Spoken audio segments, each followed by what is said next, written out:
या या good evening everyone. मैं शालिन रावत तुमको केमिस्ट्री पढ़ाने जा रहा हूं, बिल्कुल फाउंडेशन, जिसमें हम एनटीएसी क्लास 9 10 और जेई मेंस और नीट लेवल तक जाके मोल कॉन्सेप्ट को डेवलप करने वाले हैं। तो आने वाले 90 मिनट्स मतलब 1.5 घंटे बड़े एक्साइटिंग और फास्ट होने वाले हैं। थोड़ा सा ध्यान तुमको अब स्क्रीन पे देना है। अपने साथ एक पेपर और पेन ले लो। बीच बीच में जब क्वेश्चंस आएंगे तुमको सॉल्व करने होंगे, क्योंकि आज हमारी क्वेश्चन सॉल्विंग क्लास होगी और आखिरी में मैं थ्योरी पढ़ाऊंगा। अभी तक हमने क्या पढ़ा हुआ है मैं तुमको ये बताऊं तो मोल कंसेप्ट के बारे में हम बात करें तो हमने पढ़ा था मोल। हमने जो पढ़ा था हम उसी चीज को रिवाइज कर रहे हैं। हमने पढ़ा था मोल। मोल क्या होता है? तो मोल एक नंबर है। ये नंबर है उतने कार्बन एटम का जितने 12 ग्राम कार्बन 12 में है। तो ये नंबर सॉल्व करने पे आ जाता 6.02 इंटू 10⁻23। इसी को तुम एवोगैड्रो नंबर या NaN0 बोल देते हो। ये वो नंबर है जो 12 ग्राम कार्बन 12 में है। ये वो नंबर है जो 12 ग्राम ऑफ C12 में कार्बन 12 के एटम्स होंगे। तो मैंने तुमको 2 क्लास पहले ये बताया था कि अगर तुमको नंबर दिया है तो तुम उसे Na से डिवाइड कर दो तो तुम्हें मोल आ जाएगा। फिर तुमने लास्ट क्लास में एज्यूम किया कि दूसरे सभी एटम का वेट या मॉलिक्यूल का वेट या आयंस का वेट या किसी भी चीज का weight with respect to carbon 12 measure किया जाता है। You are measuring the weight with respect to carbon 12। We assume, ये लास्ट क्लास में पढ़ चुके हैं, we assume that weight of 1 C12 atom is 12U। हमने अज्यूम किया था एक कार्बन 12 एटम का वेट 12U है। We made the assumption that the weight of 1 carbon 12। What is 1 AMU? 1 AMU को ही अब 1U लिखते हैं, and this is 1/12 of mass of C12 atom. अगर हम C12 एटम के वेट को 12 से डिवाइड कर देंगे तो तुमको 1 AMU की वैल्यू मिल जाएगी। और फिर ये अपन ने लास्ट क्लास में ऑल्सो कैलकुलेट किया था। 1U is equal to 1/6.02 into 10⁻23 gram. ये भी अपन ने लास्ट क्लास में कैलकुलेट किया था और ये सॉल्व करने पे आया था 1.6। ये सॉल्व करने पे आया था, देखो ये सब कर चुके हैं अपन। 1.6 इंटू 10⁻24 ग्राम। इसे तुम एवोग्राम बोलते हो। इसे क्या बोलते हो तुम? एवोग्राम। इस चीज को तुम एवोग्राम या डाल्टन भी बोलते हो। हम इसे इतना ही लिखेंगे। इसे पहले कभी एवोग्राम भी बोला जाता था, इसे कभी डाल्टन भी बोला जाता था, एक डाल्टन। इसे कभी डाल्टन भी बोला जाता था, 1 डाल्टन वेट। पर अब ये सब खत्म है। अब यहां पर हम क्वेश्चन सॉल्व कर चुके। देखो ये वेट मैंने तुमको लास्ट क्लास में बता दिए थे। These are the weight with respect to carbon 12। अब ये क्वेश्चन हम ऑलरेडी 1 to 10 हम सॉल्व कर चुके हैं। We already solve in our previous lecture 1 2 3 4 5 6 7 8 9। अगर कोई लेट आया है, किसी को नहीं समझ में आ रहा है, तो इस क्वेश्चन नंबर 15 हम ऑलरेडी इतने क्वेश्चन प्रीवियस लेक्चर में प्रीवियस क्लासेस में सॉल्व कर चुके हैं। अब हम आज की क्लास को आगे बढ़ाते हैं। 1 mole of calcium hydroxide weight. अब देखो तुमको वेट चाहिए होंगे, तुमको एलिमेंट के वेट चाहिए होंगे, और मैं तुमको यहाँ पे वेट दे देता हूं कैल्शियम। देखो 1 mole of calcium hydroxide weight. अब कैल्शियम का एटॉमिक वेट होता है 40, ऑक्सीजन का होता है 16, हाइड्रोजन का होता है 1। जिसका वेट लगेगा मैं तुमको बताता जाऊंगा। Calculate, my question is calculate the weight of 1 mole of calcium hydroxide. कितना होगा molecular weight? What is the molecular weight of calcium hydroxide? कितना होगा जल्दी बताओ, कितना आएगा बेटा? तो एक एक का वेट निकालो, 40 plus 16 plus 74. 1 into 2, that will be 74. अब उसने बोला है ग्राम, तो एक मोल का वेट हमको ग्राम में ही देना है, एक मोल का वेट हमको यहाँ पे ग्राम में ही कैलकुलेट करना है। अब आपको 4 मोल्स का वेट निकालना है, बिल्कुल लास्ट क्लास ऐसी एक्सरसाइज हो रही है। 4 मोल, तो N is equal to W/M। क्या फॉर्मूला होता है अपना? What is our formula? देखो छोटा छोटा लिख रहा हूं तो स्क्रीन को बड़ा कर लेना। 4 मोल्स, तो अब आपके पास N इज इक्वल टू, यहाँ पे तो इतनी ही जगह में 4W/74। तो what will be the weight? 74 into 4, weight कितना आ जाएगा? The weight will be 74 into 4। अब बताओ total number of atom, now solve total number of atom और ions. Total number of atoms और ions in 1 mole of calcium hydroxide would be. अब मैंने तुम्हें यहां पर एक क्वेश्चन दिया कि 1 मोल कैल्शियम हाइड्रोक्साइड में, 1 मोल कैल्शियम हाइड्रोक्साइड में, मैंने यहां पर तुमको क्वेश्चन दिया 1 मोल कैल्शियम हाइड्रोक्साइड में कितने एटम या आयंस होंगे? हाउ मेनी एटम और ions would be present in 1 mole of calcium hydroxide? 1 mole calcium hydroxide में कितने एटम्स या आयंस होंगे? अब बताओ, देखो कैल्शियम हाइड्रोक्साइड, इसको ऐसा लिखो, कैल्शियम हाइड्रोक्साइड एक आयोनिक कंपाउंड है, तो you can write this calcium hydroxide as a calcium ion and hydroxide ion. ये देखो ये ऐसा है, ये एल्कली है, ये बेस है, ये कैल्शियम हाइड्रोक्साइड ऐसा है। इसका मतलब इसके अंदर 2 कैल्शियम आयन होंगे और 2 हाइड्रोक्साइड आयन होंगे। तो 2 calcium ion, 2 hydroxide ion. Now what is the meaning of 2 calcium and 2 hydroxide? तो ये मिल जाएंगे 2 आयंस। अब ऑक्सीजन और हाइड्रोजन इस आयन में, तो यहां से 2 atoms, 2 atoms, total will be 4। Total will be 4। Calcium hydroxide के अंदर टोटल एटम और आयंस का कॉम्बिनेशन हो गया 4। अब बोला टोटल नंबर, तो अब 1 मोल, तो देयरफॉर 1 मोल, यहां से देखो 1 मॉलिक्यूल, 1 मॉलिक्यूल या 1 formula, 1 formula of calcium hydroxide contain total 4 units. Total 4 units, units का मतलब यहाँ पे एटम या आयन से है। तो 1 मोल फॉर्मूले में, अब तुम यहाँ पे देखो 1 मोल फॉर्मूले में कितने होंगे?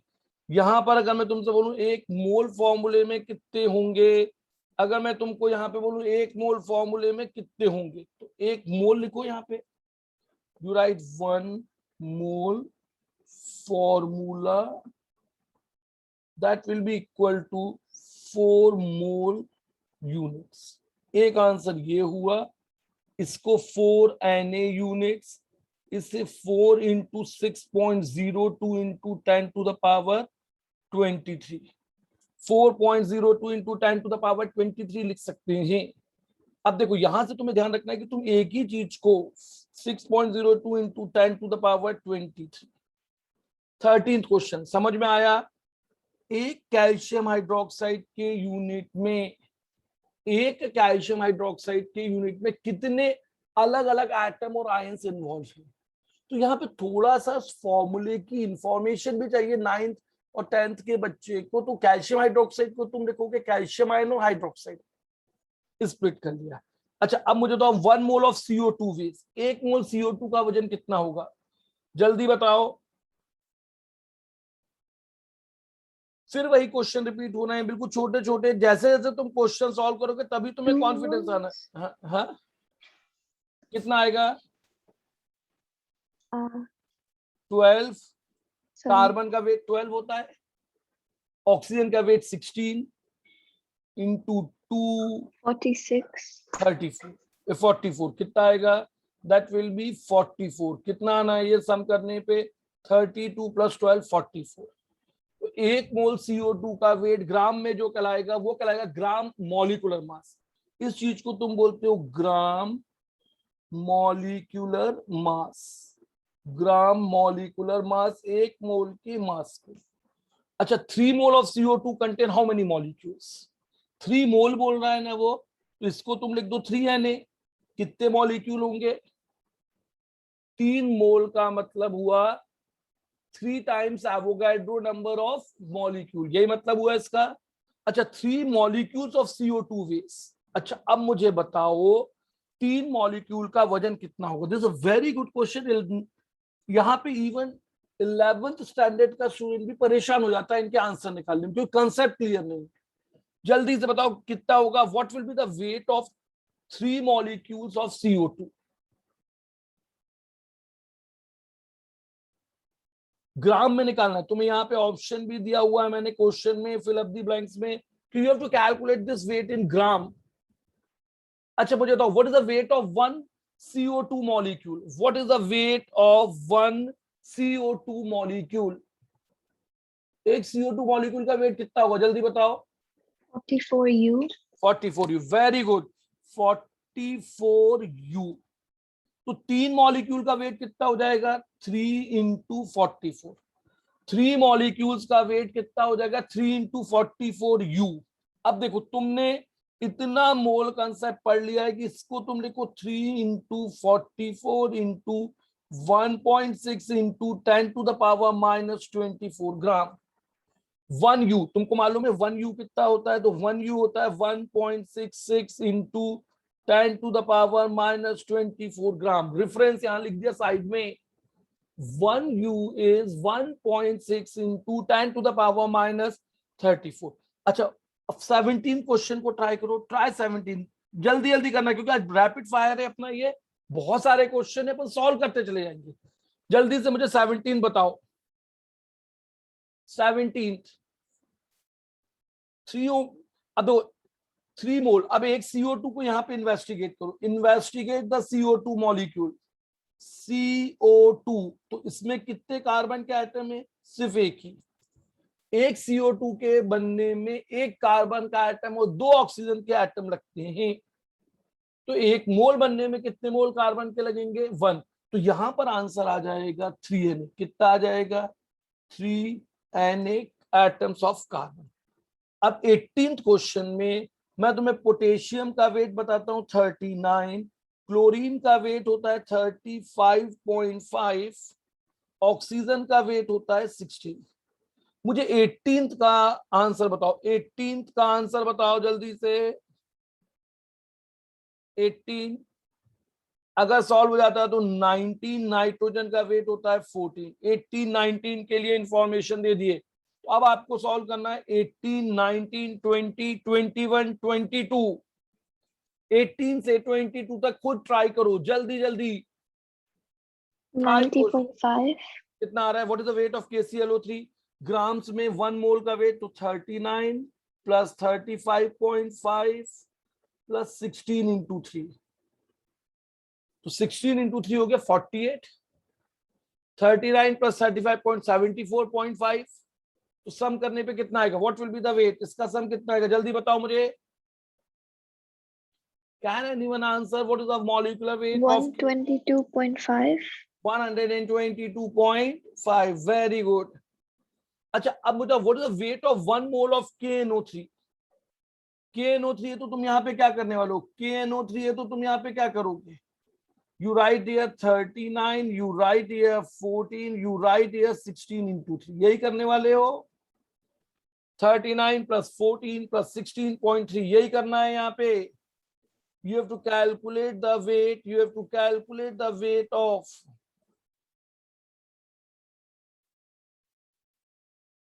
101. कितना आ रहा है ये? 101.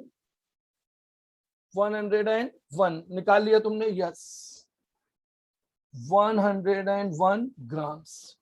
अच्छा, अब बताओ 1 mole of KNO3, 20th question. ना गो टू क्वेश्चन नंबर 20। जो सॉल्व हो रहा है उनको मैं आंसर कर देता हूँ। Now we are solving question number 20। जल्दी एक मोल KNO3 में कितने मोल पोटेशियम के होंगे? बताओ मुझे फॉर्मूला देख के। एक मोल पोटेशियम में कितने मोल पोटेशियम होंगे, कितने मोल सोडियम होंगे, कितने मोल ऑक्सीजन के होंगे? तो फॉर्मूले में K के नीचे 1 है, तो इसके भी कितने हो जाएंगे? 1 मोल। 1 मोल, इसके भी कितने हो जाएंगे? 1 मोल। और ऑक्सीजन के कितने मोल होंगे? फॉर्मूले को देखो तो 3 मोल। KNO3 के फॉर्मूले में, KNO3 के फॉर्मूले में पोटेशियम का 1 मोल, नाइट्रोजन का 1 मोल और ऑक्सीजन के 3 मोल होने हैं। तो क्वेश्चन नंबर 20 भी सॉल्व हो गया। अब क्वेश्चन नंबर 21 को सॉल्व करो। Try question number 21। Try question number 21। जल्दी से खुद ट्राई करो। तो जब तक तुम खुद से क्वेश्चन नहीं करोगे तुम्हें कॉन्फिडेंस नहीं आएगा। अगर तुमने 9th-10th स्टैंडर्ड में इन क्वेश्चंस की प्रैक्टिस कर ली, आज जो डीपीपी दी है वो तुम्हें टाइम कंज्यूमिंग है, तो ये तुम्हें 11th-12th में केमिस्ट्री का कितना आएगा? कितने मोल आएंगे? देखो, हाँ अब नहीं, 0.25 into 39. How many grams of potassium are there? 25 into 33. 39 D. potassium. 25 into 33. Yup nitrogen के लिए कितना हो जाएगा? 0.25 into कौन सा बताना है? 14. और ऑक्सीजन कितना होगा? 3 into 0.25 into 16. 825. हाँ, ये तुम सॉल्व कर सकते हो ना, ये तुम सॉल्व कर सकते हो।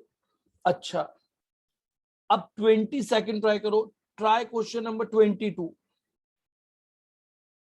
जल्दी, ईशान, कौशिकी, पायल, जल्दी ट्राई करो। चिन्मय दीवान 10 ग्राम में जी, ठीक है 10 ग्राम ऑफ KNO3। हाँ, तो अपन इसको फॉर्मूला क्या लगाने वाले हो? N is equal to W/M। क्या लगाओगे? W कितना दिया है? 10। KNO3 का वेट कितना होगा? 122.5। ये आ गया आंसर। अब इसे तुम सॉल्व कर लो, multiply divide 10/122.5 moles of KNO3। KNO3 का वेट वो 101। Isn't KNO3 101? 101 कितना होता है KNO3 का वेट? 101। 10/101।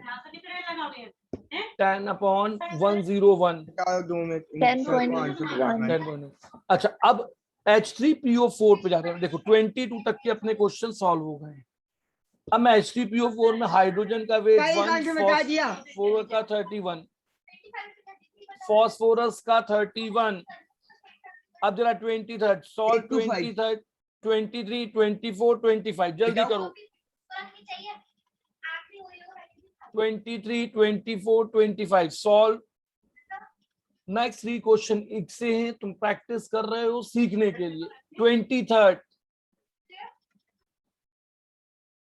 देखो, मैं भी 9-10 तुम लोगों को पहली बार पढ़ा रहा हूं। मैंने अपनी पूरी लाइफ में हमेशा 11-12 जेईई मेंस एडवांस पढ़ाया या नीट पढ़ाया, पर अब तुमको सिखाने के लिए मुझे तुम्हारे लेवल पे आके सिखाना है कि तुम जहां पे सब्जेक्ट को सीख सको। अब जल्दी से मुझे 23, 24, 25 बताओ। जल्दी बताओ बेटा। 23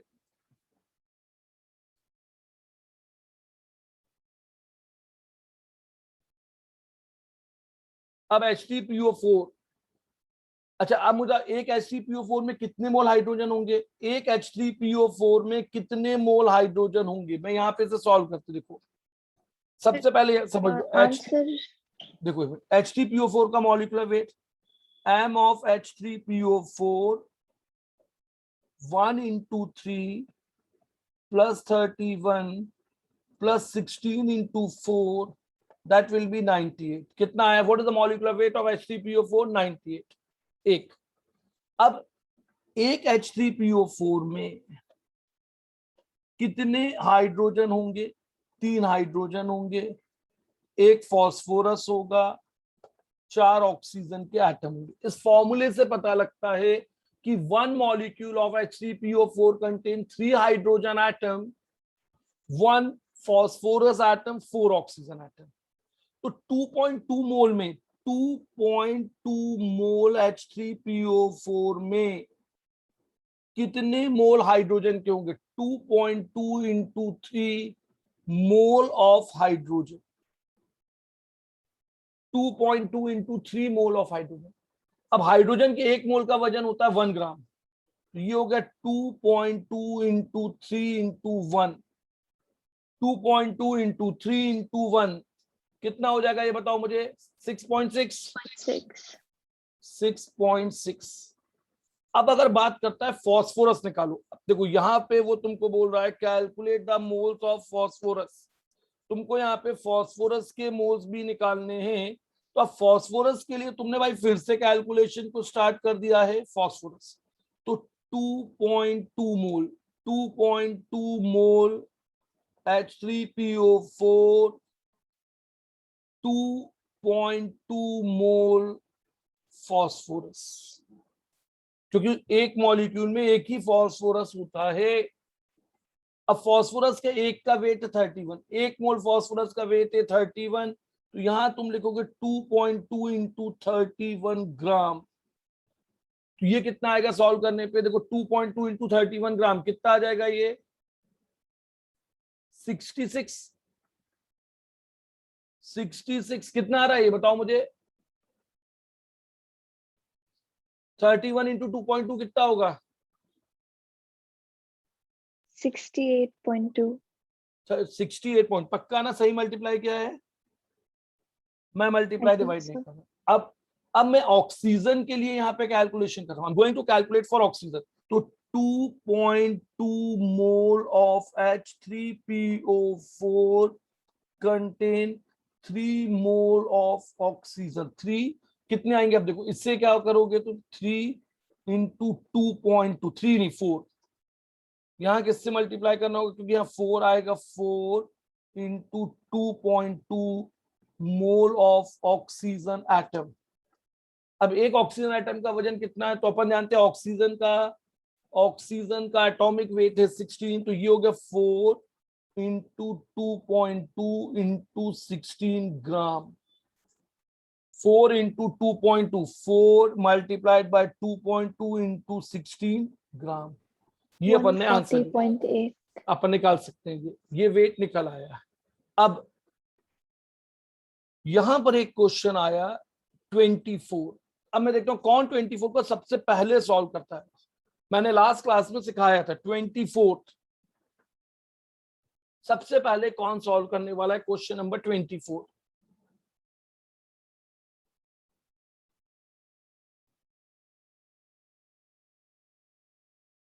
यहाँ पे दो पार्ट है, एक ही में दो। जब तुम इस छोटे छोटे क्वेश्चन को मेरे साथ सॉल्व करोगे तभी तुमको कॉन्फिडेंस आना है। तो ये मोल कंसेप्ट में फॉर्मूले 9th क्लास में 2 ही फॉर्मूले हैं, उस पे इतने तरह के एक जैसे क्वेश्चन हम सॉल्व कर रहे हैं।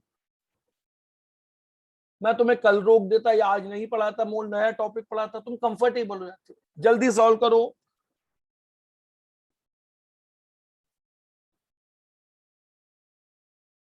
देखो पहले तो नंबर दिया है बेटा, तो नंबर दिया तो नंबर ऑफ मोल्स क्या होंगे? n upon Na।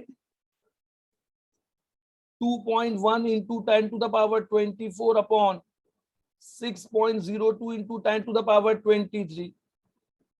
ये आ गया 1/3 इंटू 10, 3.33 मोल्स। कितने मोल आ गए? अब इतने मोल का वेट निकालना है। अब इतने मोल का वेट निकालना है। You have to calculate the weight of this much mole of molecules. इसका वेट कैसे निकालोगे? अब देखो इसका वेट निकालने के लिए तुमको फॉर्मूला, दो फॉर्मूले थे, ये अपन ने लास्ट क्लास में लिखा था। n is equal to n upon Na, n is equal to W/m। इन दोनों को क्लब किया, n upon Na is W/m। इन दोनों फॉर्मूले को, यहां पर इन दोनों फॉर्मूले को एक बार क्लब कर लिया। अब आप देखो क्या क्या दिया है। 2.1 into 10 to the power 24, 6.02 into 10 to the power 23, 6.02 into 10 to the power 23 W, molecular weight 98। Solve कर लो तो तुम्हें वेट मिल जाएगा 328.8. जितना भी आएगा, सॉल्व कर लोगे you will get the weight. That weight would be 98 into 3.33, 98 into 3.33। अब क्वेश्चन नंबर 20, तो सब एक जैसे क्वेश्चन है और मैं तुमको अपने साथ इसीलिए करवा रहा हूं कि तुम्हें कॉन्फिडेंस आए क्वेश्चंस में। यहां से तुम्हें क्वेश्चंस में कॉन्फिडेंस आना चाहिए। 25, अब मुझे बताओ 100 ग्राम H3PO4 में कितने ग्राम हाइड्रोजन होगा, कितने ग्राम फास्फोरस होगा और कितने ग्राम ऑक्सीजन होगा। 100 ग्राम H3PO4 में, in 100 gram of H3O4 there would be how many grams of hydrogen atoms, how many grams of phosphorus atom and how many grams of oxygen। अब इसे कैसे करोगे जल्दी बताओ मुझे। This is a good question. Question number 25 is a good question. अगर इसे solve करते हो, ऐसे बहुत सारे क्वेश्चन के लिए तुम्हारा कंसेप्ट बनता है, कैसे करोगे मुझे बताओ, क्या करोगे, क्या तरकीब लगाओगे Kaushiki. Sir, the total atoms is 7. नहीं, एटम 7 नहीं। सबसे पहले तो तुम ये देखो, ये जो वेट दिया इससे मोल में बदलो, तो मोल ऑफ H3PO4 हो गए 100/98। मोल ऑफ H3PO4 हो गए 100/98। ये किसके मोल थे, तो यहां नीचे ही मैंने लिख दिया H3PO4। अब मोल ऑफ हाइड्रोजन होंगे 3 times mole of H3PO4, that is 3 into 100/98 मोल। ये किसके मोल है तुम्हारे पास, हाइड्रोजन के। अब हाइड्रोजन के एक मोल का वेट कितना होता है, what is the weight of 1 mole of hydrogen, 1। ये हो गया 3 into 100/98 ग्राम।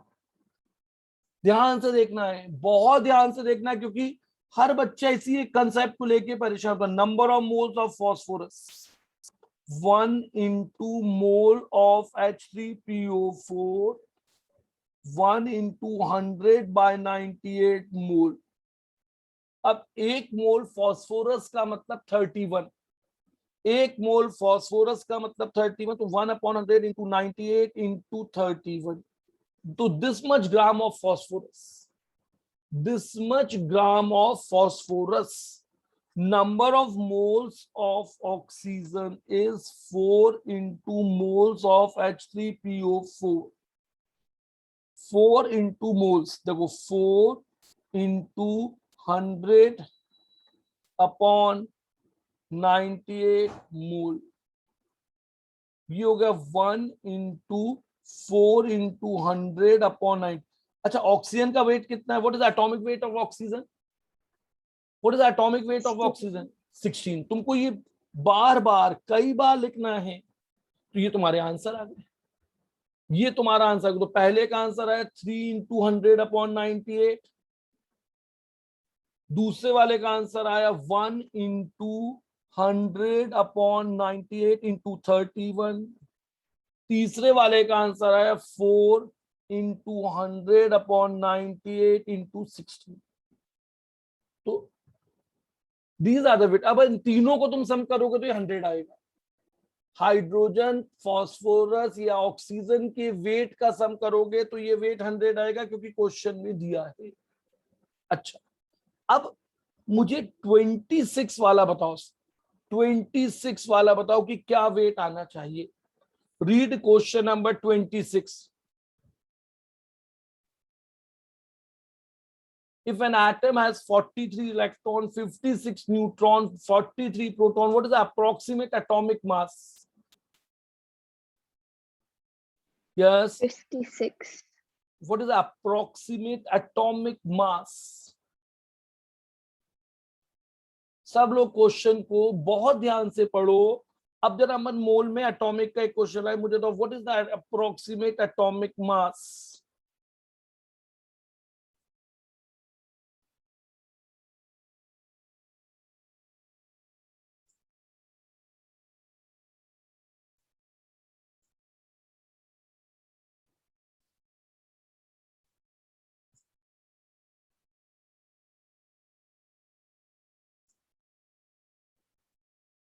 99. यस। अब तुमको यहाँ पे समझना है, सबसे पहले अपने एक एटम की पिक्चर बना लेंगे। नाउ दिस बीइंग एटम, मैंने तुमको ऐसा पढ़ाया था, ये एक एटम है जिसके अंदर 56 न्यूट्रॉन है, 43 प्रोटॉन है और 43 इलेक्ट्रॉन है। जब तुम एटॉमिक वेट लोगे, एटॉमिक मास एक पर्टिकुलर एटम के लिए लोगे, तो एटॉमिक मास होगा 56 plus 43, that will be your 99। Electron का मास नहीं आएगा। जब तुम एक एटम का मास लेते हो तो इलेक्ट्रॉन का मास नहीं लेते हो, क्योंकि इलेक्ट्रॉन का मास एटम के मास, प्रोटॉन के मास से बहुत कम होता है, approximately 1/2000। The electron is much lighter than proton and neutron. So in calculating the mass of atom, we only consider the sum of masses of proton and neutron. तो 99 point something होगा, पर हम इसे अप्रोक्सीमेटली 90, उसने देखो यहाँ पे word approximate दिया, इसलिए मैं अप्रोक्सीमेटली बोल रहा हूँ 99। अब एग्जैक्टली कितना होगा, तो मुझे प्रोटॉन और न्यूट्रॉन का मास चाहिए जरा। अब यहाँ पे क्वेश्चन, ये तुम होमवर्क में करना, 26, 27, 28। Avogadro number, what is Avogadro number? Avogadro number ये तो हम कई बार कर चुके हैं, N0 6.02 into 10 to the power 23। अब देखो, 1 mole of sodium sulfate contains atom of sodium, atom of sulfur and this। तो अब तुम बताओ, तुम ये क्वेश्चन तो अभी नहीं सॉल्व कर पा रहे हो। 1 मोल सोडियम, अब देखो मैंने अभी क्वेश्चन लिखा था, 1 मोल सोडियम सल्फेट में कितने सोडियम के, कितने सल्फर के और कितने ऑक्सीजन के एटम होंगे। मैं इसको ऐसा लिख दूं, देखो जैसे ही मैं इसको ऐसा लिख देता हूं तुम्हारे लिए, जैसे ही मैं इसका फॉर्मूला लिख देता हूं, तुम इसके बारे में सब जान जाते हो। अब सब लोग इसका आंसर जान जाएंगे। तो जैसे ही मैंने यहाँ पे फॉर्मूला मेंशन किया, वैसे ही तुम्हारा कैलकुलेशन आसान हो गया। Na, देखो 1 मोल सोडियम आयन, 2 मोल कितने आएंगे sodium, 2, 1 mole sulphur atom, 4 mole oxygen atom, 4 mole atom of oxygen। Once I write this formula, you are able to calculate the number of atoms in given formula। अच्छा, अब जरा try, अब अलग से question देखो, ये फिल इन दी ब्लैंक्स थे, अब अपने आ गए वापस सब्जेक्टिव क्वेश्चन। तो अपने नंबरिंग 16 कर दी। देखो अपन यहाँ पे अलग अलग तरह के, ये पहले जो क्वेश्चन तुम सॉल्व कर रहे थे ये थे ऑब्जेक्टिव टाइप। अब तुम्हें सब सॉल्व करना है फिल अप दी ब्लैंक से बाहर निकल के सब्जेक्टिव क्वेश्चन में। अच्छा, अब यहां पर देखो, molecular weight of compound is 270, what is the value of x? जल्दी से कोई मुझे बताओ, what is the value of x? X की वैल्यू क्या है इस क्वेश्चन में?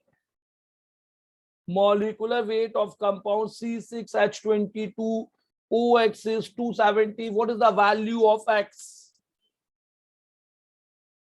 तुम जब तक खुद से सॉल्व नहीं करोगे तुम्हें कॉन्फिडेंस नहीं आएगा। यहां पर मैंने 9th और 10th के बच्चों को मिला के पढ़ा रहा हूं, क्योंकि जिन्होंने भी तुमको लास्ट ईयर 10th में मोल पढ़ाया उन्होंने तुमसे इतनी प्रैक्टिस नहीं करवाई। मैंने तुम्हारे लिए बहुत छोटे छोटे क्वेश्चंस का, कितना आएगा x? 11। देखो अपन सॉल्व कर लेते हैं। सम 11 sir। 12x 12, कार्बन का वेट कितना होता है? What is the weight of carbon atom? 12 into 6, sum will be equal to 271 into 22 plus 16 into x is equal to 270। इससे बताओ x की वैल्यू कितनी आ रही है? What is the value of x? 11। 11 हो गया ये क्वेश्चन। देखो ऐसे जब तक तुम इनकी प्रैक्टिस नहीं करोगे, मैं तुमको बार बार बोल रहा हूं, अगर तुम यहाँ पे मोल से डर गए तो तुम 11th में या 12th में या जेई और नीट की प्रिपरेशन में भी इससे डरोगे। मेरे पास हर साल हजारों बच्चे आके एक ही चीज बोलते हैं कि सर हमें मोल नहीं आ रहा, हमें तो केमिस्ट्री में डर। यही डर है क्योंकि हमने 9th और 10th में प्रैक्टिस नहीं की होती है। अब मेरे लिए 17 क्वेश्चन ट्राई करो, try question number 17, try question number 17।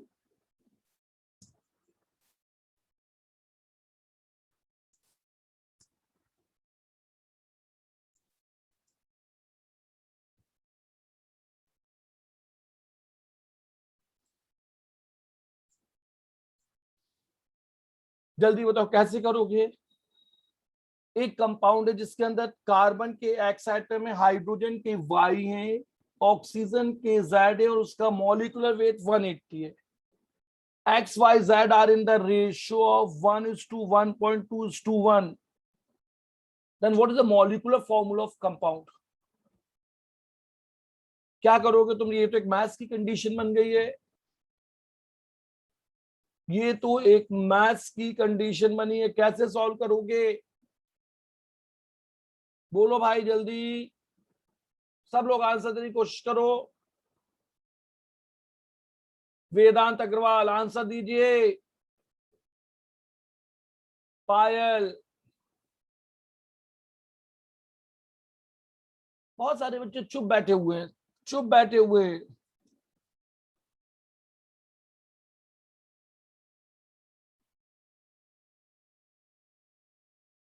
Ishan Srivastava ji answer दीजिए, आयुष दुबे जल्दी जल्दी आंसर निकालो, Bhavesh. Sir, it would be C6H12O6. Very good, किसने दिया ये आंसर, Bhavesh. भावेश। अब देखो कुछ नहीं करना, मैंने तुमको सिखाया था 12x plus 1y plus 16z is equal to 180। अब x y z are in the ratio of, x y and z are in the ratio of 1:2:1। x y and z are in the ratio of 1:2:1। तो अब x, दो equation बना लो, या इसमें तुम x y z की value रखो तो तुम्हारा x आएगा 6। सॉल्व करने पे x की वैल्यू कितनी आ जाएगी 6, y की वैल्यू कितनी आ जाएगी 12 और z की वैल्यू कितनी आ जाएगी 6, z की वैल्यू 6 आ जाएगी। अच्छा अब जरा एक बार इस 18 क्वेश्चन को ध्यान से देखो, just see the question number 18। ये बड़े कंफ्यूजिंग क्वेश्चन है बच्चों के लिए।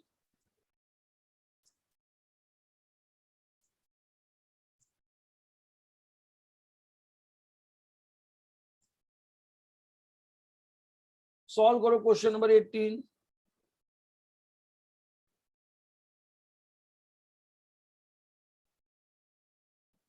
ऐसे क्वेश्चन एनसीईआरटी एनटीएससी स्टेज 2 में आते हैं।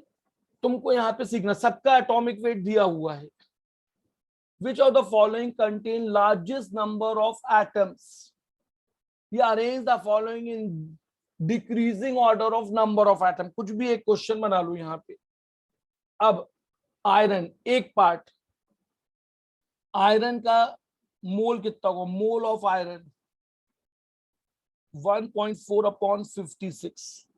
तो एटम ऑफ आयरन कितने होंगे, एटम ऑफ आयरन होंगे 1.4 into 56 Na।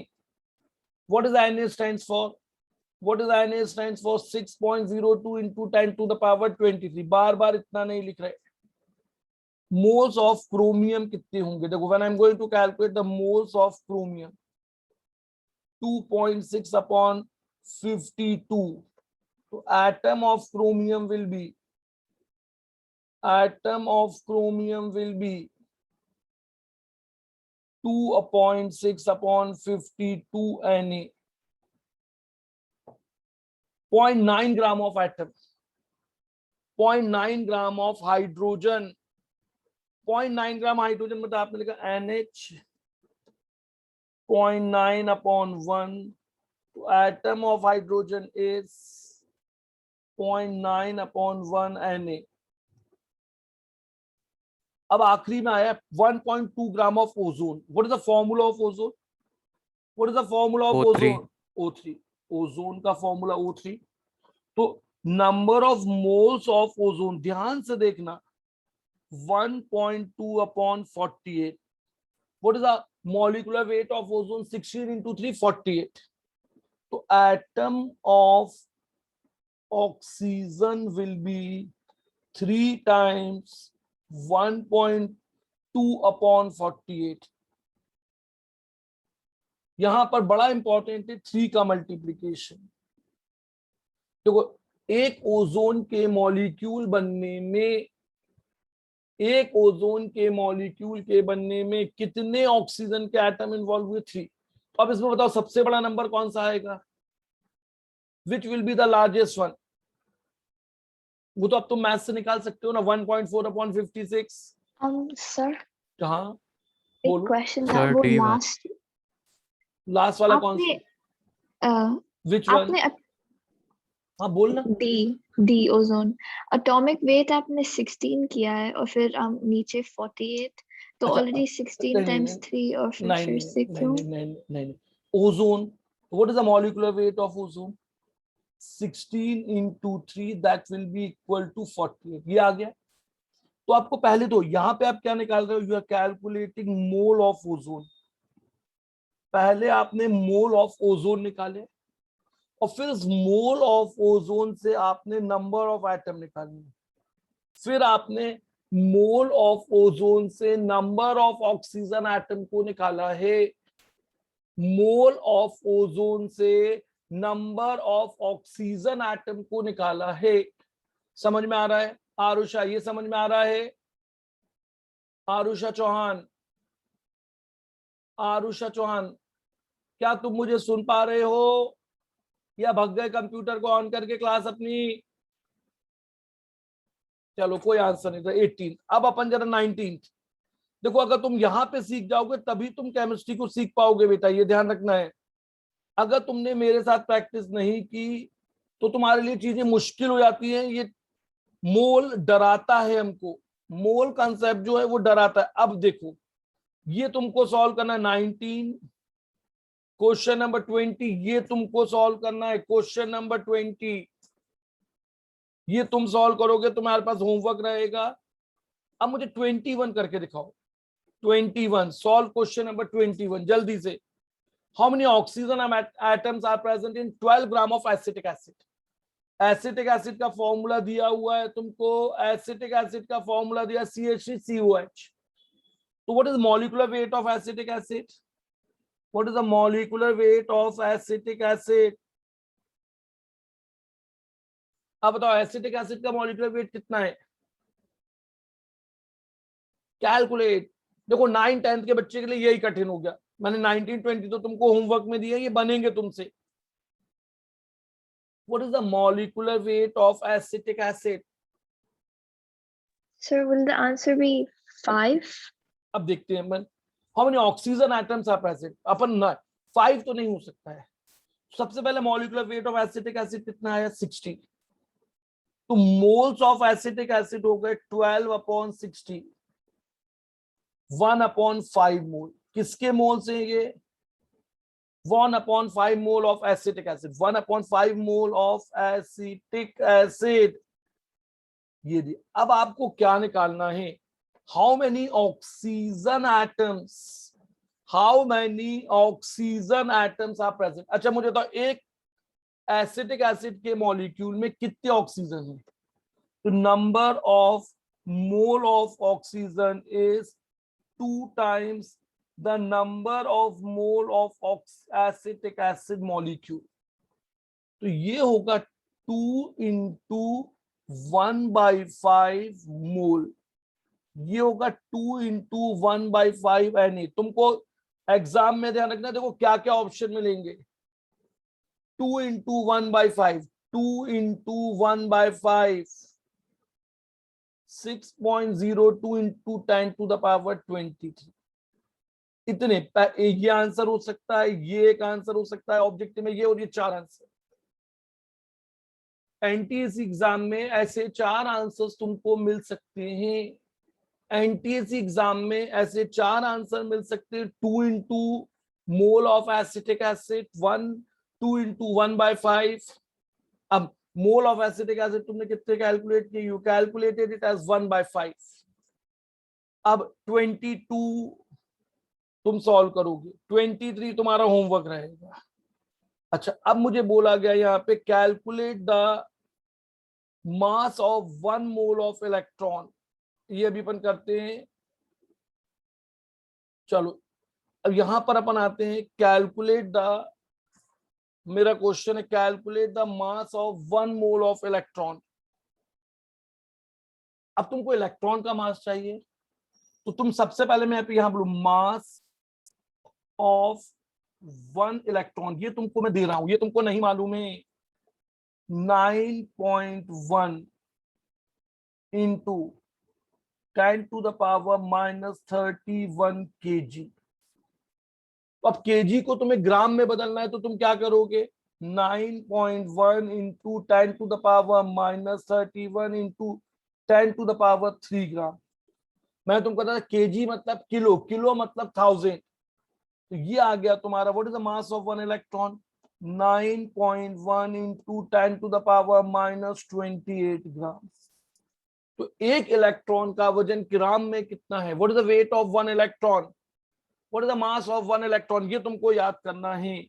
Mass of 1 electron, कोई भी स्टूडेंट इस क्लास में, उसको अभी से मास ऑफ इलेक्ट्रॉन को रट लेना है। The mass of electron is 9.1 into 10⁻28 gram. So mass of 1 mole of electron, mass of 1 mole of electron is mass of 1 electron multiplied by Avogadro number. Mass of 1 electron 9.1 into 10⁻⁻28 into 6.02 into 10⁻23।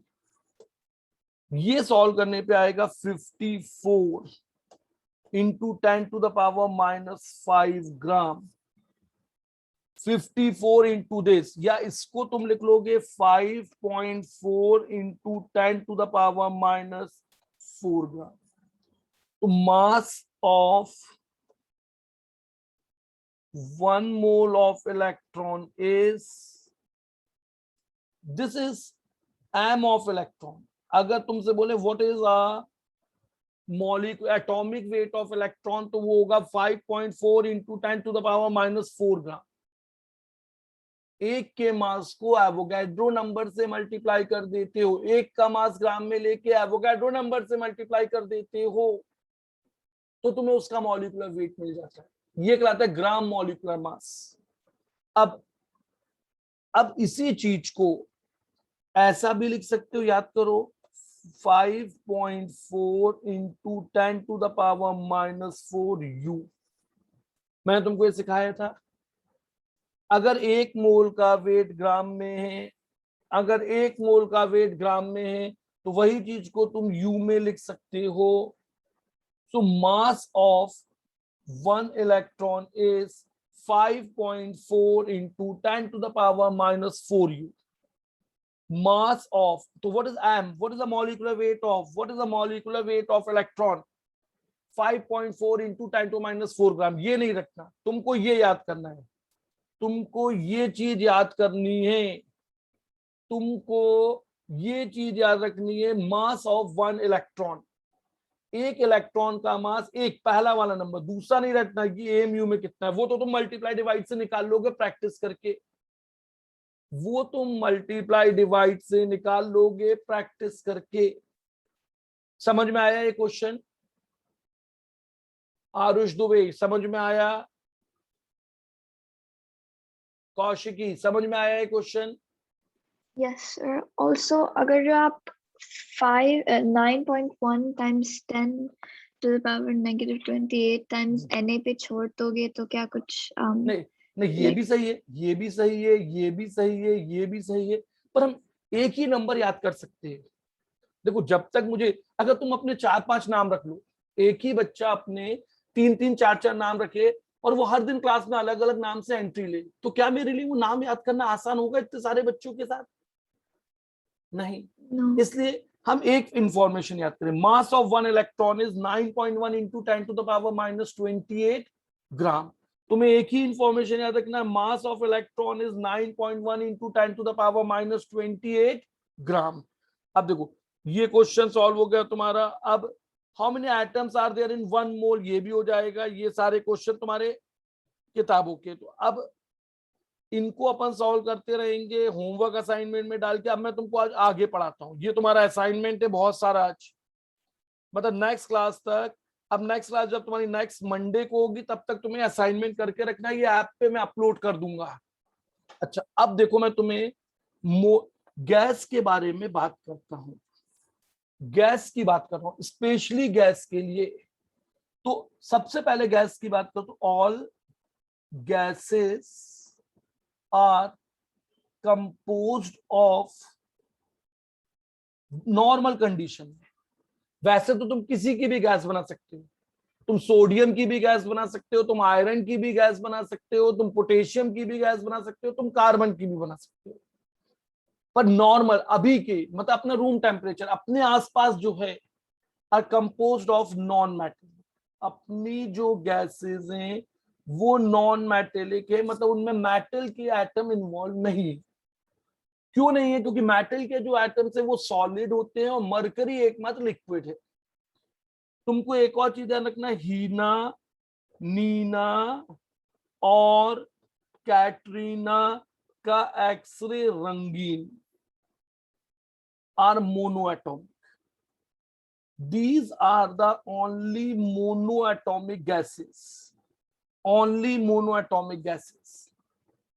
Chemistry में सिर्फ यही एक atom से बनी हुई gases है, हीना, नीना और कैटरीना का एक्सरे रंगीन। हीना, नीना और कैटरीना का एक्सरे रंगीन।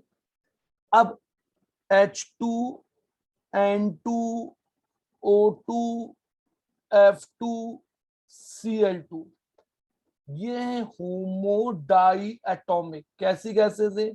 दो एक से एटम से बनी है और दोनों सेम है। तो वो मॉलिक्यूल जिसमें दोनों एटम सेम होते हैं वो कहलाता है एलिमेंट। अब देखो ओजोन, तो ओजोन एक एलिमेंट है। होमो ट्राई एटॉमिक एक एलिमेंट है, ट्राई एटॉमिक एक एलिमेंट है। एसिड वो सॉलिड है, P4 सॉलिड, एसिड P4C60 ये सॉलिड है।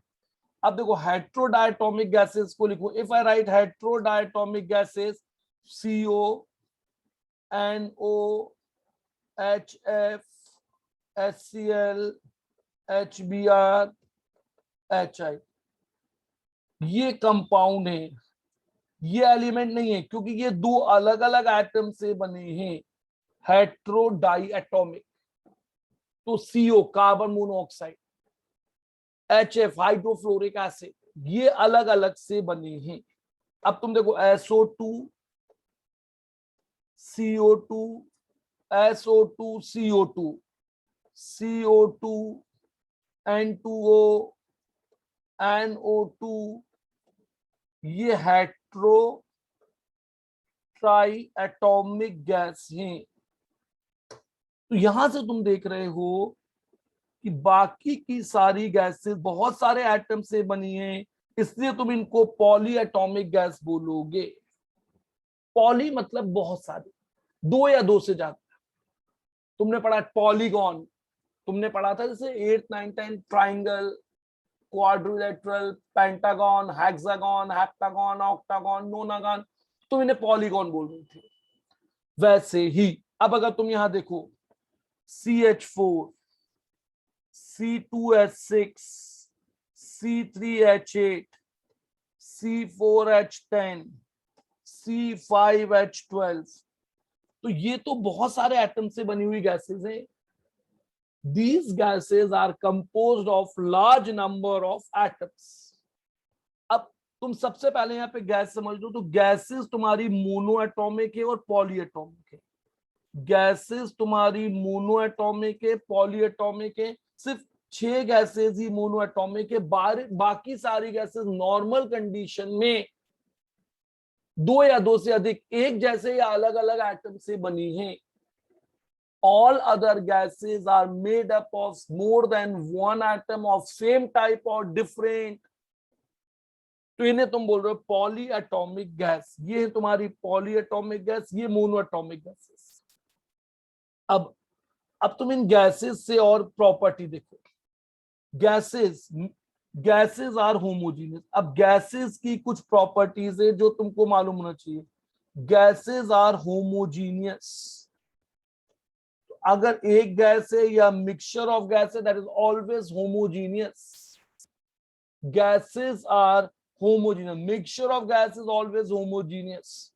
दे आर इजीली कंप्रेसिबल। तुम गैसेस को easily compressible. Gases are easily compressible. तुम गैसेस को आसानी से कंप्रेस करते हो। Gases expand and try to fill their container. Gases expand होती हैं और अपने कंटेनर को भरती हैं। तो जिस जगह पे तुम गैस को लेते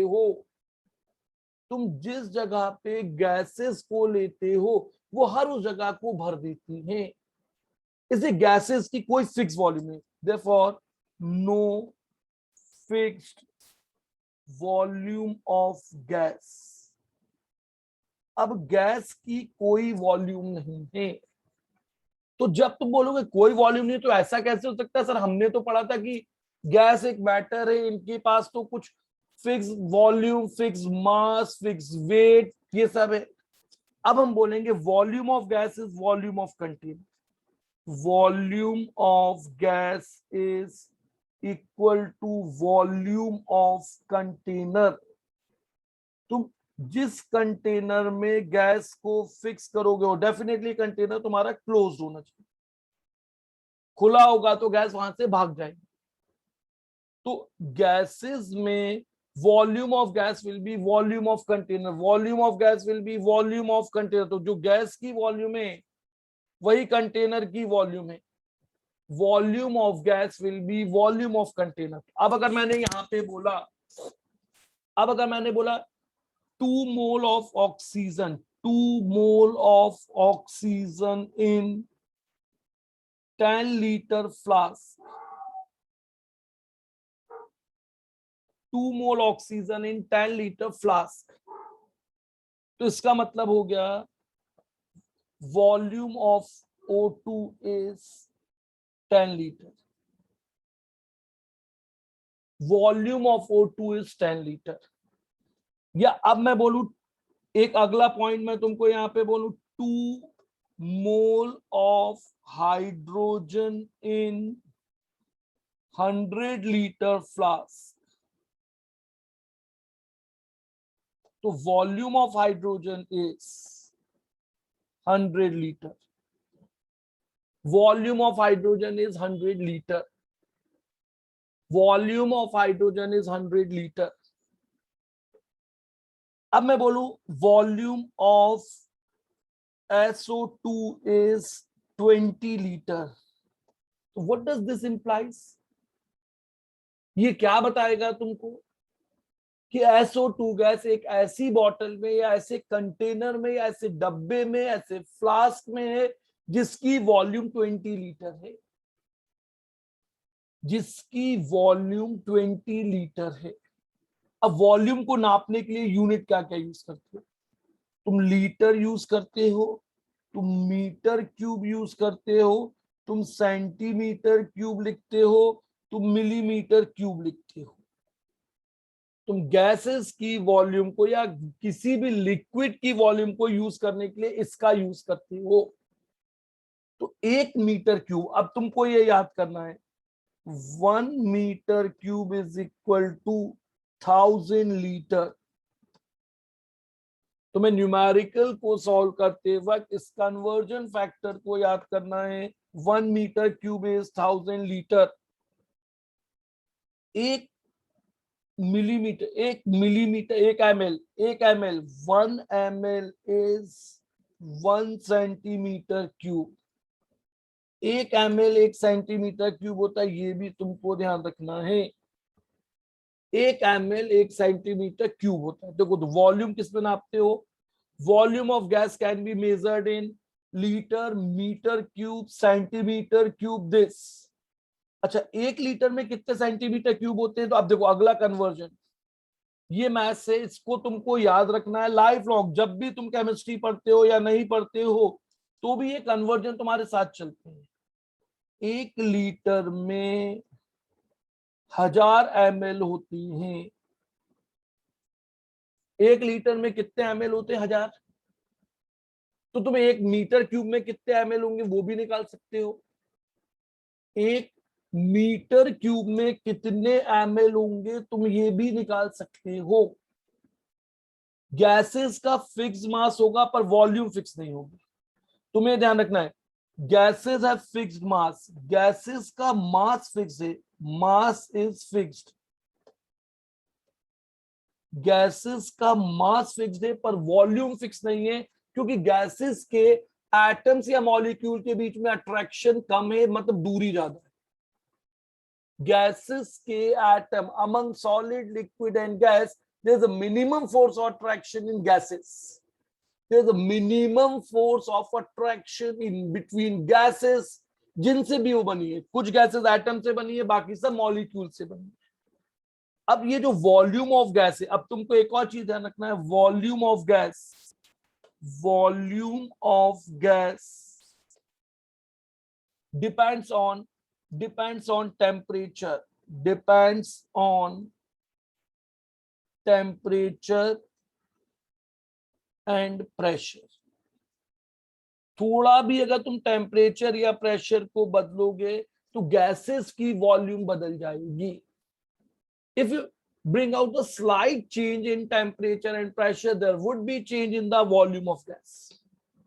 अब हम सबसे पहले टेम्परेचर को नापने के यूनिट समझे, स्केल समझे, फिर हम टेम्परेचर की बात करेंगे। तो अभी तक तुमने 8th 9th में 7th 8th क्लास से पढ़ा होगा कि टेम्परेचर को तुम डिग्री सेंटीग्रेड में नापते हो। टेम्परेचर को तुम डेली लाइफ में किस में नापते हो? Degree centigrade. अगर तुम बोल रहे हो कि आज भोपाल में गर्मी है और अभी का टेम्परेचर 28 डिग्री सेंटीग्रेड है, या ठंड में तुम बोल रहे हो यार आज बहुत ठंड है, टेम्परेचर 10 डिग्री है, तो ये सेंटीग्रेड में तुम नापते हो। कई बार टेम्परेचर को तुम फ़ारेनहाइट में नाप लेते हो, कई बार। और अब साइंटिस्ट, अब मैथमेटिक्स के लिए साइंटिस्ट लोग टेम्परेचर को किस में नापते हैं? केल्विन में। हम अब टेम्परेचर को हर न्यूमेरिकल में किस में नापेंगे? केल्विन में। हो सकता है तुमको टेम्परेचर सेंटीग्रेड में दिया हो सकता है तुमको टेम्परेचर सेंटीग्रेड में दिया हो, टेम्परेचर सेंटीग्रेड में दिया हो और तुम उसे केल्विन में बदलो। फ़ारेनहाइट में नहीं होगा, मैं वो भी कन्वर्जन सिखा दूंगा, कैसे लाते हैं वो नहीं, मैं तो तुम्हें डायरेक्ट फॉर्मूला सिखा रहा हूं। तो टेम्परेचर इन केल्विन, देखो तुम क्या याद करोगे? Temperature in kelvin is temperature in degree centigrade plus 273। अब वो सारे डेली लाइफ में केल्विन यूज नहीं होगा। The Kelvin scale of temperature is used. The Kelvin scale of temperature is used in all numerical calculations in physics, chemistry, science. अच्छा, अब मुझे बताओ 25 degree centigrade is how much Kelvin? 25 degree centigrade is how much Kelvin? 0 degree centigrade is how much Kelvin? 273. 100 degree centigrade. बिल्कुल, बस अब तो formula तुम्हारे पास है। तो 25 डिग्री को 370. बस कितने आसान है। अब तो तुम कितनी जल्दी आंसर दे रहे हो।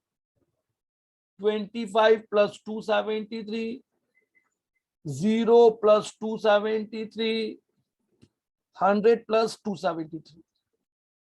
तो जब भी टेम्परेचर तुमको केल्विन में दिया होगा, जब भी टेम्परेचर तुमको केल्विन में दिया होगा, तुम उस टेम्परेचर को सेंटीग्रेड में होगा तो केल्विन में बदल दो। अगर टेम्परेचर केल्विन में तो केल्विन में ही रखो। अच्छा, अब मुझे बताओ -273 degree centigrade is equal to how many kelvin? 0. 0 This is the lowest possible temperature. This is the lowest possible temperature. 0 Kelvin is absolute zero बोलते हैं। 0 Kelvin को क्या बोला जाता है? What do you call 0 Kelvin? 0 Kelvin is called absolute zero. Absolute zero temperature. आज तक किसी ने इस टेम्परेचर को देखा नहीं, आज तक ये हमने अचीव भी नहीं कर पाए हैं। तो अब तुमको ध्यान में सर, सारे, यस बोलो चिन्मय। लिक्विड नाइट्रोजन का कितना होता है? देखो लिक्विड नाइट्रोजन का टेम्परेचर एक टेम्परेचर होगा माइनस, माइट बी -88, -90, पर अभी तक हम -273 को अचीव नहीं कर पाए। हम -272 तक पहुंच गए हैं। हीलियम का टेम्परेचर -272 तक जाता है, वो हम पहुंच गए हैं। देखो मुझे इस फॉर्मूले की जरूरत है। तुमने कभी 9th 10th में ये फॉर्मूला याद किया होगा, TC/100 is equal to TF -32/180 yes sir. T के -273/100।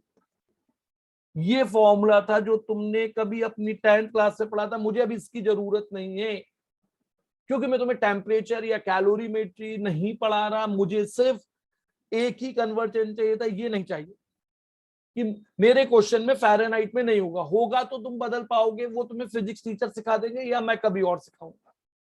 अब मैंने तुमको बोला जब तुम गैस की वॉल्यूम बताओगे तो तुम्हें गैस के मोल्स, प्रेशर और टेम्परेचर तीनों चीजों को बताना होगा। सॉलिड और लिक्विड में ऐसा नहीं है। अगर तुमने सॉलिड की वॉल्यूम बताई या लिक्विड की वॉल्यूम बताई तो तुम्हें उनके मोल और प्रेशर टेम्परेचर की जरूरत नहीं है। तो अब तुम यहां पर देखो गैसेस के केस में प्रेशर का, अब तुमको यहाँ पे प्रेशर के बारे में भी जानना है। अब तुम यहां पर जानना चाहते हो प्रेशर के बारे में, तो व्हाट इज प्रेशर? पहले तो तुम मुझे बता दो व्हाट इज प्रेशर, फिर मैं तुमको सब कुछ सिखाता जाऊंगा। प्रेशर क्या होता है, कोई बताएगा? Force exerted by air.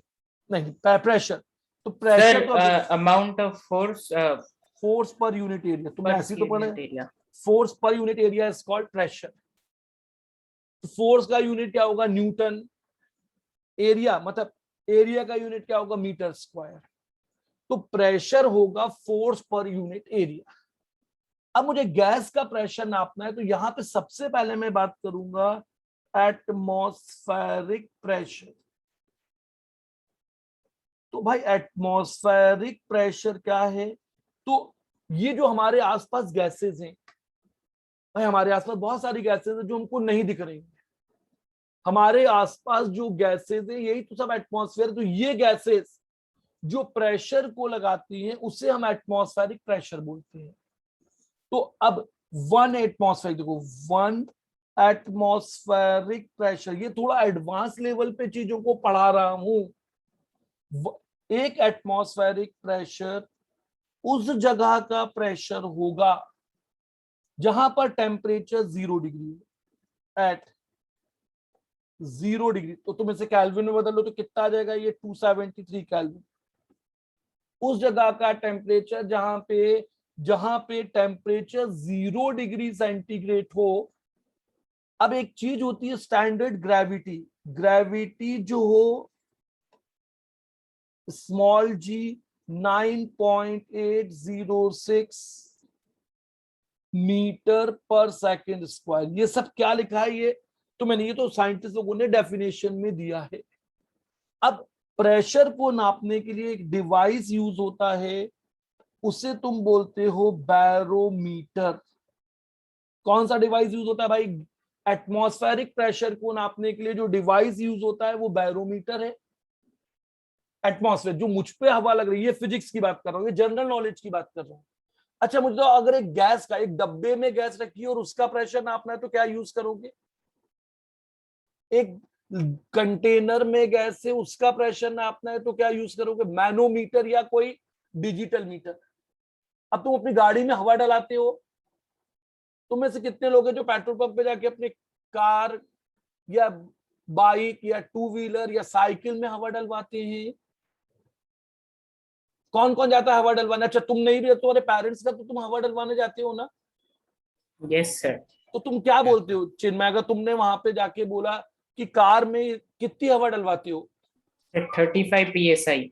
Very good, very good. कम से कम एक बच्चे को यूनिट, बहुत सारे बच्चे मेरे को उनको यूनिट ही नहीं मालूम। अभी तुमको PSI VSI सब बताता हूं मैं। जिस जगह की ग्रेविटी इतनी हो, तो बैरोमीटर को बनाया था टॉरिशेली ने। किसने बनाया था बैरोमीटर, पहले सब समझ लो। डिजाइन्ड बाय इटालियन साइंटिस्ट एवेंटे टॉरिशेली। एवेंटे, अब देखो एक साइंटिस्ट थे जिन्होंने इसको बनाया था, उनका नाम था एवेंटे टॉरिशेली। किसने बनाया था, देखो एवेंटे टॉरिशेली। सब कुछ समझना है अपने को ध्यान से। Torricelli, barometer was designed by एवेंटे टॉरिशेली, इटालियन साइंटिस्ट।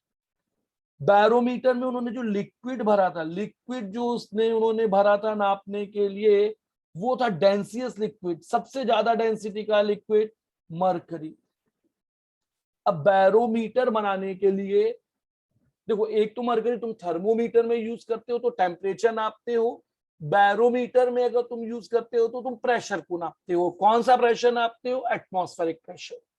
तो उस जगह पे जहां पे, जिस जगह पे तुमने बोला कि मैं एक एटमॉस्फेरिक प्रेशर, तो पहले उस जगह पे तुमने यहाँ पे क्या करा, उस जगह पे तुमने बैरोमीटर में मरकरी को फिल किया। तो मरकरी की डेंसिटी, ये सब तुमको याद नहीं करना है।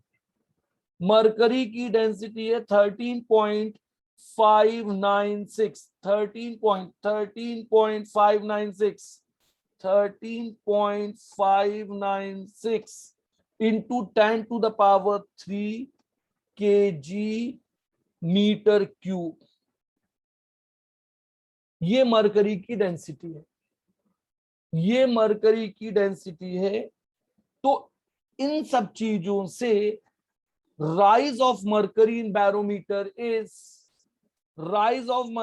barometer due to this 1 atmospheric pressure, rise of mercury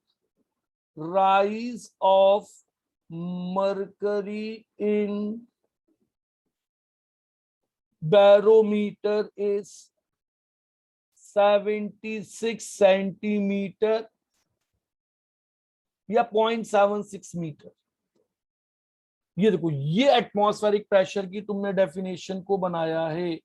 this being a definition of atmospheric pressure, उस जगह पे जहां पे हवा या वातावरण से एक प्रेशर लगे हो, मरकरी बैरोमीटर में 76 सेंटीमीटर या 0.76 मीटर राइज करता है, 0.76 मीटर राइज कर जाए, उस जगह के प्रेशर को तुम बोलोगे 1 एटमॉस्फेयर। क्या बोलोगे उस जगह के प्रेशर को तुम? 1 एटमॉस्फेयर। क्या बोलोगे बेटा उस प्रेशर को, जल्दी बताओ मुझे। What do you call 1 atmospheric pressure? ऐसी जगह यहाँ इतना टेम्परेचर हो, इतनी ग्रेविटी हो, मरकरी की डेंसिटी इतनी हो, उस जगह पे मरकरी के कारण बैरोमीटर में 76 सेंटीमीटर या 0.76 मीटर का राइज हो।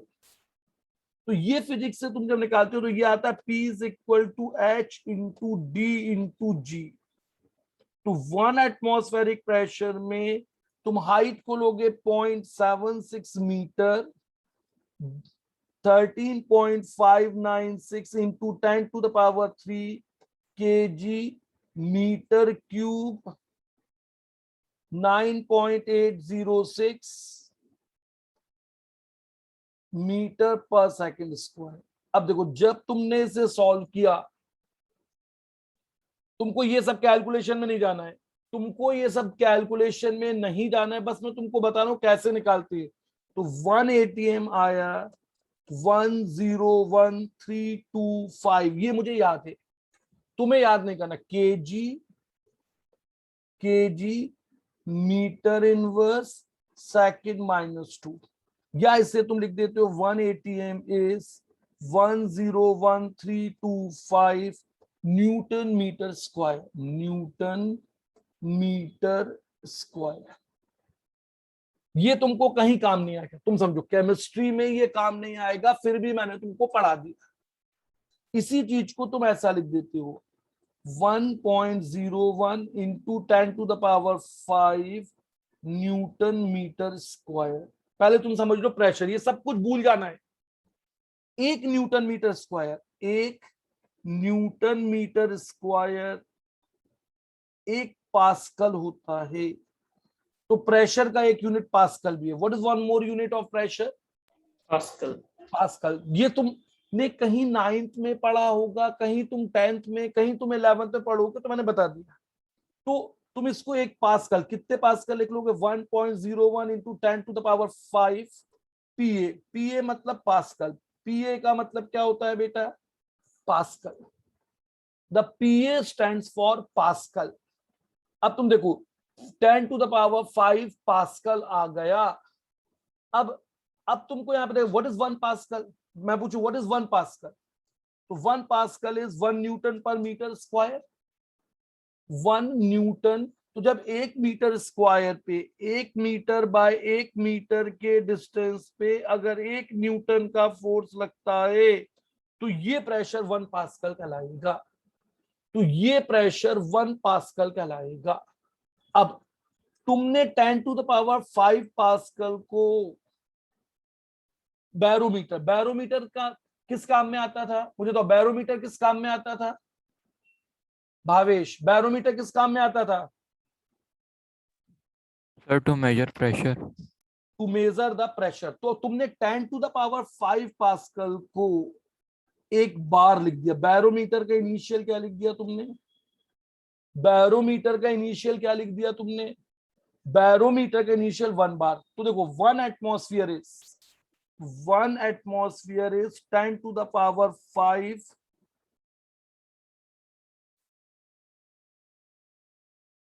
One atmosphere is 10⁵ bar. Hey, one atmosphere is 1.01 bar. 1. अब तुम देखो कितनी सारी चीजें याद करने जैसी दिख रही है, अभी सबको अपन आसान बनाएंगे। 1.01 बार। 1 atmosphere is 1.01 bar. 1.01 बार। अब एक एटमॉस्फेयर देखो, अब बहुत सारे, ये जो पीएसआई है, ये जो तुमने पीएसआई बोला है, ये इंडस्ट्रियल यूनिट है। ये कौन सा यूनिट है? इंडस्ट्रियल यूनिट है, जो अपन इंडस्ट्री में या गाड़ी में हवा भराने के लिए यूज करते हैं। 1 एटमॉस्फेयर इज, अभी तुम बताओ, 1 atmosphere is 14.7 psi। 14.7 psi। 14.7 psi pound पर स्क्वायर इंच।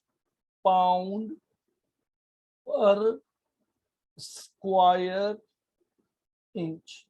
इसका मतलब अगर तुम 1 इंच बाय 1 इंच का सरफेस लेते हो, अगर 1 इंच बाय 1 इंच का सरफेस लेते हो, अब अगर तुमने 1 इंच बाय 1 इंच का सरफेस लिया और उस पर 1 पाउंड का फोर्स लगा दिया, तो ये कहलाएगा पीएसआई।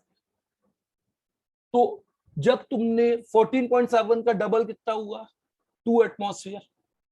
1 एटमॉस्फेयर का डबल कितना हुआ? 2 एटमॉस्फेयर। 2 एटमॉस्फेयर मतलब कितना हो गया? 29.4। तो जब तुमने बोला 30, मतलब बाहर के प्रेशर से लगभग डबल प्रेशर तुम्हारे टायर में है। जब तुम 35 बोल रहे हो तो 35 का मतलब पीएसआई है। तो 35 को तुम 14.7 से डिवाइड कर दो तो 2 से ज्यादा 2.4 या 2.5 एटमॉस्फेरिक प्रेशर के बराबर हवा तुम अपनी गाड़ी में डलाते हो। अब एक और चीज ध्यान रखना है कि 1 एटमॉस्फेयर के कारण कितना राइज हुआ। देखो 1 एटमॉस्फेयर के कारण मरकरी कितने लेवल तक राइज कर गई थी? 76। तो तुम 1 एटमॉस्फेयर को 76 सेंटीमीटर ऑफ मरकरी भी बोलते हो। तुम 1 एटमॉस्फेयर को 76 सेंटीमीटर ऑफ मरकरी राइज बोलते हो। Basically 76 centimetre of mercury rise. अब कौन सा डिवाइस बनाया था? अब देखो कौन सा डिवाइस तुमने यहाँ पे बनाया था गैस के प्रेशर को नापने के लिए, हवा के प्रेशर को नापने के लिए? बैरोमीटर। तो बैरोमीटर में उन्होंने बैरोमीटर के अंदर जो इवेंटे टॉरिशेली थे, उन्होंने बैरोमीटर के अंदर 1-1 मिलीमीटर पे मार्किंग की थी। तो इसी को तुम 76 टॉर भी बोलते हो। टॉरिशेली के नाम पे टॉर भी बोलते हो। 1 centimetre 1 torr, 1 centimetre 1 torr, 1 centimetre नहीं 1 मिलीमीटर, तो यहाँ पे 760, बताओ एक सेकंड, यहाँ कन्वर्जन में 1 मिलीमीटर को 1 टॉर बोला उन्होंने। क्या बोला भाई? यहाँ पे उन्होंने बोला कि 1 मिलीमीटर ऑफ मरकरी को उन्होंने बोला 1 टॉर। 1 मिलीमीटर मरकरी राइज को उन्होंने बोला 1 टॉर। तो 76 सेंटीमीटर बराबर कितने मिलीमीटर हुए? 76 सेंटीमीटर बराबर बताओ कितने मिलीमीटर हुए जल्दी से? तो 760 मिलीमीटर, इसका मतलब 760 टॉर। एक एटमॉस्फेयर में कितने टॉर होंगे? एक एटमॉस्फेयर में कितने टॉर होंगे? तो ये इंस्ट्रूमेंट के नाम से भी यूनिट आ गए। प्रेशर के सबसे ज्यादा यूनिट है, अपन जो भी टॉपिक पढ़ते हैं उनमें सबसे ज्यादा यूनिट्स प्रेशर के लिए पास्कल, न्यूटन पर मीटर स्क्वायर, बार, एटमॉस्फेयर, किलोग्राम पर मीटर, पास्कल, तो इतने सारे यूनिट्स हैं। तो जब न्यूमेरिकल आएगा, अभी 9th 10th में तो नहीं पर आ गया है, तो अपन अभी से फंडामेंटल को सीख लें। अपन अभी से फंडामेंटल को सीख लें। तो अब देखो मैं तुमको बोलता हूँ ये सब छोड़ के तुम कुछ चीजों को याद कर लो, ये सब छोड़ो, अब तुमको याद करने वाली चीज बताओ। 1 एटमॉस्फेरिक प्रेशर, पीएसआई तुम्हें डेली लाइफ में काम आता है, केमिस्ट्री में नहीं आएगा। 1.01 into 10 to the power 5 pascal, 1.01 bar, 1.01 bar. अगला कन्वर्जन तुमको ध्यान रखना है, this is 1.01 bar. 1 bar is 10 to the power 5 pascal. ये दो, 1 atmosphere is this much bar. 1 atmosphere is 76 centimetre of Hg, मतलब mercury rise. 1 atmosphere is 76 centimetre of mercury rise, या 760 mm, इसी को तुम 760 mm बोल सकते हो, of mercury rise. 1 mm rise 1 torr, 1 mm rise 1 torr, तो that will be 760 torr। अब तुम चाहे 11 पढ़ो चाहे 12 पढ़ो, 1 पास्कल इज 1 न्यूटन पर मीटर स्क्वायर। अब देखो तुम्हें कोई मतलब नहीं कि तुमने कैसे नापा है, क्या है, ये तुम्हारे रटने वाले कन्वर्जन है। 1 atmosphere is 1.01 into 10 to the 5 Pascal. 10 to the 5 Pascal is equal to 1 atmosphere. So you write 1 atmosphere is 1.01 bar. Bar is a unit of pressure. Bar is a unit of pressure, traditional unit of pressure. Bar is a traditional unit of pressure. Mercury rise, torr, Pascal, ये सब pressure के unit हैं। ये सब pressure के unit हैं। अब मैं तुमको कुछ कंडीशंस बताता हूं, उसके बाद अपन क्वेश्चंस को कैलकुलेट करेंगे। अब केमिस्ट्री में कुछ कंडीशंस को हमने स्टैंड डिफाइन किया है, उनको जरा हम समझे कि क्या कंडीशन है। तो हम बोलते हैं, पहले हम इसे बोलते थे एनटीपी, पहले इसे बोलते थे NTP, normal temperature pressure, NTP. अब तुमको ये नाम ध्यान रहेगा, एनटीपी नॉर्मल टेम्परेचर प्रेशर। अब एनटीपी को नया नाम दे दिया एसटीपी। अब एनटीपी को नया नाम क्या दे दिया? STP, standard temperature pressure. Very good. क्या होता है भाई, जल्दी बताना। स्टैंडर्ड टेम्परेचर प्रेशर होता क्या है?